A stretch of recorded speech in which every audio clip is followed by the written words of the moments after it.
Hey guys, just want to give you guys a little bit insight into how you can fix your issues if you guys have a crank and no start problem with your car. So basically, this happened to me a couple of days ago. I went shopping at a Kohl's and spent maybe like an hour there. Came back to my car and was all set to go back home, and bam, it cranked. Everything else worked. Everything worked. It cranked, but it didn't. It didn't crank over. It didn't start, and I must have cranked it about 5 times, and it would crank each and every time, but it would not turn over. It would not start. Now, when that happened, I thought maybe it was maybe a glitch, something that I could resolve. Uh, so what I did was pretty much what, like, probably like what a lot of people did. They, what I did was I changed the shifter to different gears. Shifted to, I shifted from park to neutral to reverse, and pretty much try to start it that way. Pressed the accelerator a couple of times, try to start it that way, and none of that actually worked. None of that worked. So at that point, I thought it could be the battery, but I did change out the battery um, relatively recently, probably like 6 months ago. It had that issue where there was a no crank, no start issue, so it's like totally different from this issue. But regardless, I turned on the headlights just to see whether it was the battery that was the issue or not. Went out, checked the headlights. The headlights were rather strong. And at that point, I was thinking it probably wasn't the battery, because I was crossing my finger like you guys are probably at this point for like a quick fix.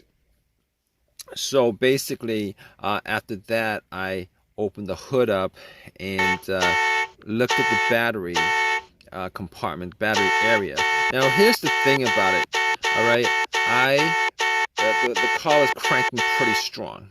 All right, I was thinking that may have been a battery, still under warranty. I could just change it out, pop another one in, problem solved. But I, you know, I the car was cranking very, very strong. The headlights were very, very bright. Did not think it was the battery at that point, but I was looking at terminals. They looked like they were pretty corroded. And basically, I did not clean the terminals when I swapped out the battery 6 months ago. Probably like I should have done. So basically, I had a couple cans of Coke. I poured 2 cans of Coke on the terminal cables, the connectors. All right, wiggled them a bit. Now the connectors were were tight, but they're not so tight that I couldn't move it. And I pretty much wiggled them out. Took some paper towel, cleaned them up, popped them back in. It wasn't 100% clean, but it was clean enough that if that was the issue, I would have been able to, without a problem, the connection would have been able to crank it over if that was the issue. But I didn't, I was pretty sure that that wasn't the cause of it. But regardless, I did all that anyway. Went back to my car, tried to crank it, and it still cranked strong, did not turn over. Had the same scenario, did not turn over. Sucks. It sucked at that point. I was like, okay, so I went back out, and I had a battery booster. Now you're thinking, like, all that, why is he thinking it's still the battery?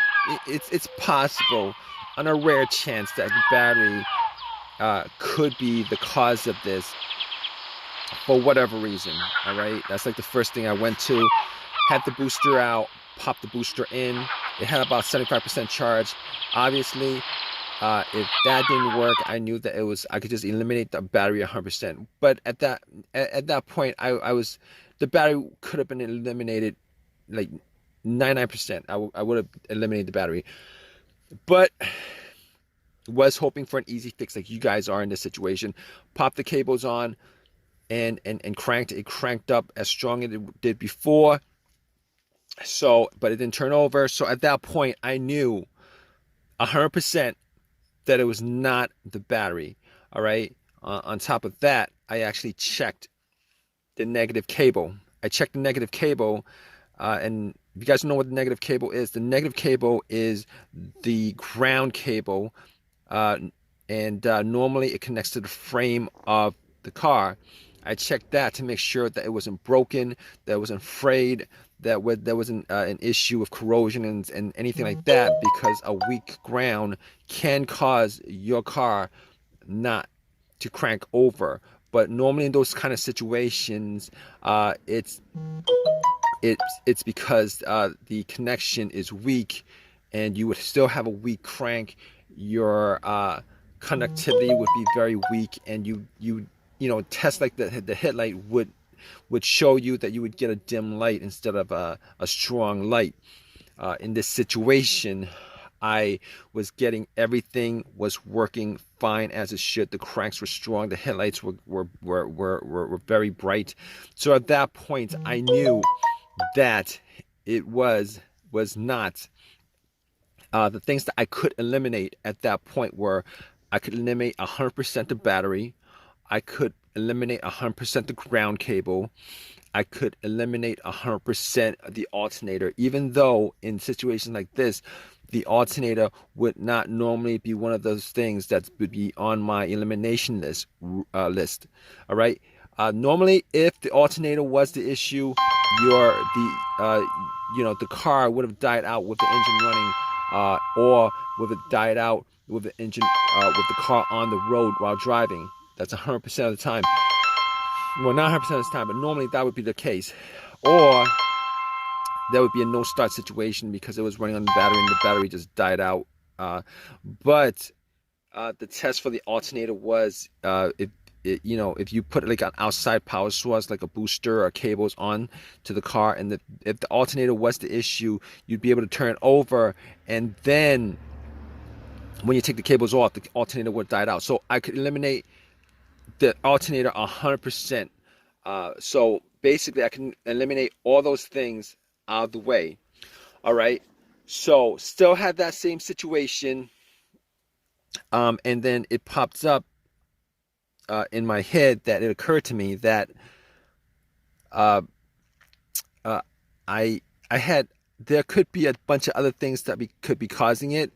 Manifold sensor, throttle position sensor, camshaft position sensor, crankshaft position sensor, a whole variety of things that could possibly be causing the crank but no start issue. Okay, it's a crank but no start, because I was getting a crank on the car each and every time, and I must have tried that at least 15 times to crank it up. It would crank very strong each and every time. All right, but here's the thing. Here's how I eliminated all those things, and you could do that too in this situation. All right, I noticed that there was not a check engine light. There was no check engine light on the dash at all. There was no check engine light on the dash at all.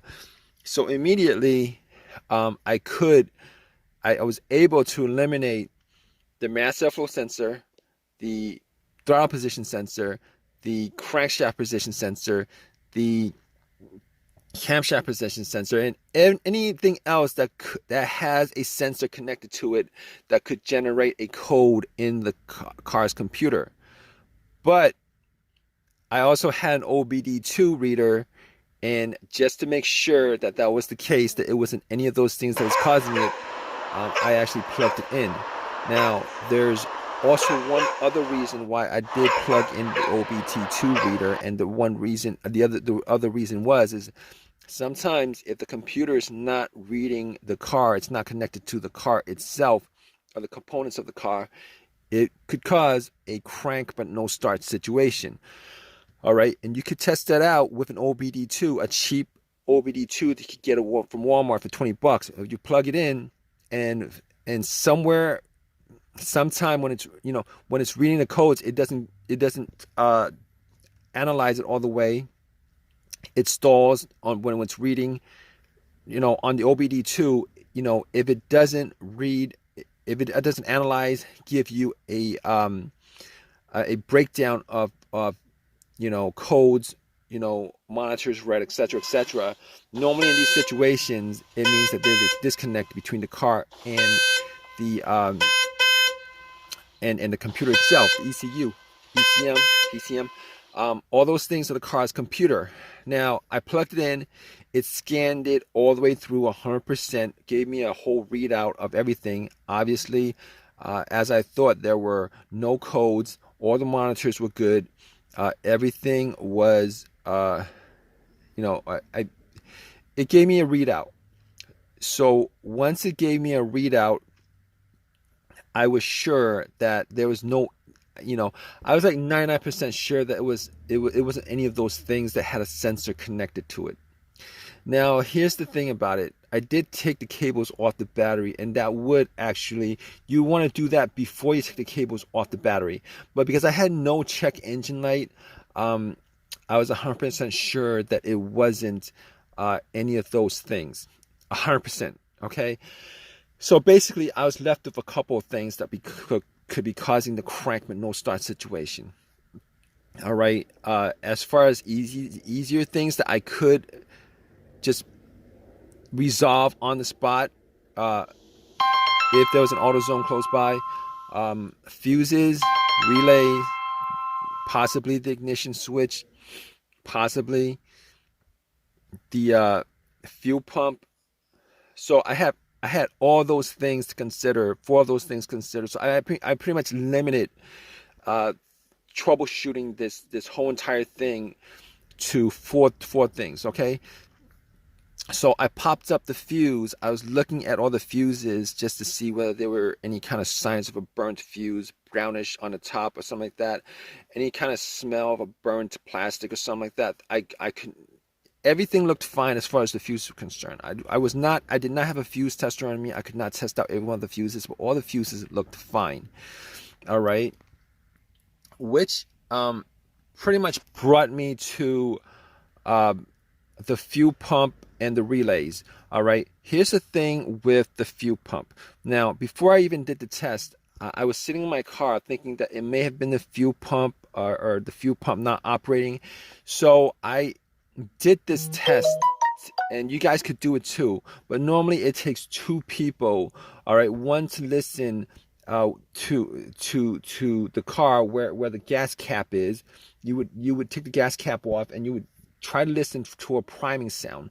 All right, one person would be in the car turning the car to the on position. The on position is the position before it cranks. Normally you don't want to crank it, because what happens is if you crank it, that noise, the cranking noise, is going to drown out the noise from the whizzing of the priming of the fuel pump. All right, and the priming of the fuel pump is pretty much the motor in the fuel pump working.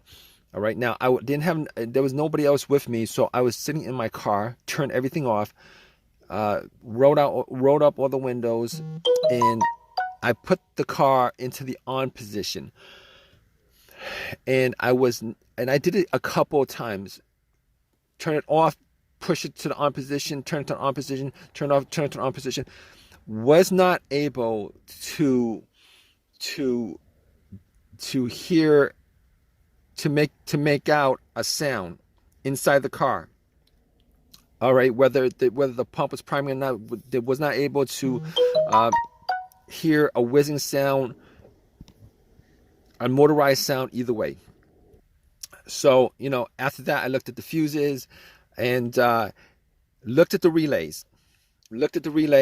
Especially for the fuel pump. I thought it could have been the fuel filter, but normally with the fuel filter, you could at least get the car to start to turn over, and then it would die out because if the fuel filter was blocked or something like that. Okay, so I did not think in that situation it was the fuel filter, because I cranked it at least 15 times. It never actually turned over at least once. So basically, I found the relay to the fuel pump, and I was able to swap out for a similar relay. All right, and once I swapped it out, was able to turn it, got into my car, and then cranked it. And guess what, guys? Boom! It turned on, turned over, car was running, turned off, did again, it was running. So at that point, I knew for 100% that it was the fuel pump. All right, I forget what component of the car I swapped it out with, as far as the malfunctioning fuel pump was concerned. But I was thinking about driving the car to an AutoZone, but there was an AutoZone pretty close by. Went to the AutoZone, got the fuse pump relay, got another relay for it, swapped it, put everything back together, and all set. Everything was good, simple fix, and haven't had an issue since. That was a couple of days ago. Turn on, turn off, turn on. Everything works the way it's supposed to. So it was the fuel pump relay that was the problem. All right. So if you guys are in this situation, hopefully your fix was as simple as the fix that I had on the car. And if it's not, hope that it's something a little bit more, not something that's like the fuel pump itself. But in any case, if you guys troubleshoot, go through the steps that I kind of went through as far as troubleshooting this whole entire issue, you guys, 90% of the time, you guys probably will get an answer for the issue of your car. All right. Regardless, please leave a comment in the comment section. If you guys want, please give me a thumbs up. Please subscribe. All right, guys. Take care.